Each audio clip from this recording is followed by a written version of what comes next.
I first met the Passionists when I was a young man in Louisville, Kentucky. My family had moved from Philadelphia for my father's work, and we landed in St. Agnes Parish in Louisville, which is run by the Passionists. And at that time, the young seminarians who were in the final years of their preparation for priesthood were at Louisville, and I got to know them. And I admired them. They were very normal. They played sports and liked a good afternoon outside and all those kind of things. But I was struck by their dedication to what they were doing. I remember talking with a number of them about what their plans were when they were ordained and when they would go out on mission.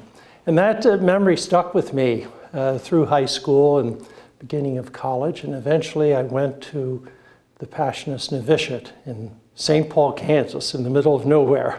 And so began my odyssey as a Passionist, drawn by other Passionists, really, and their commitment. And over the years, I've come to appreciate more deeply the Passionist vocation, not just the example and inspiration of other dedicated Passionists, but the whole mission of the Passionists. I was finished my novitiate in 1960 and ordained in 1967, so you can do the math. I've been around for a while.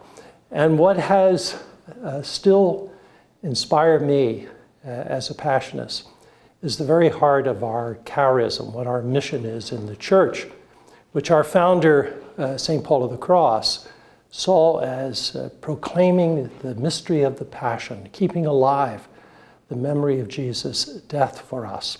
And our founder emphasized that, as the New Testament does, that Christ's death on the cross was a supreme act of love, the laying down of one's life for one's friends, as the Gospel of John puts it. So the cross has been transformed from a grim means of capital punishment on the part of the Romans to an act of incredible love, revealing God's love to us. And that has been the focus of my work. I was assigned by the Passionists to teach Scripture, and along with that, to do giving workshops and retreats across the country, and also to do writing, some more scholarly books, some popular books, some columns.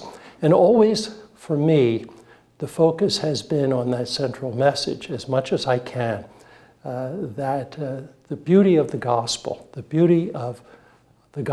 emphasizes God's purifying love for us, and also God's embrace through the cross of those who suffer, the most vulnerable people, the people who are poor, who are suffering injustice, that God's love spreads and embraces them as well. That's at the heart of the Passionist mission, and I think it's a very vital mission in our world today.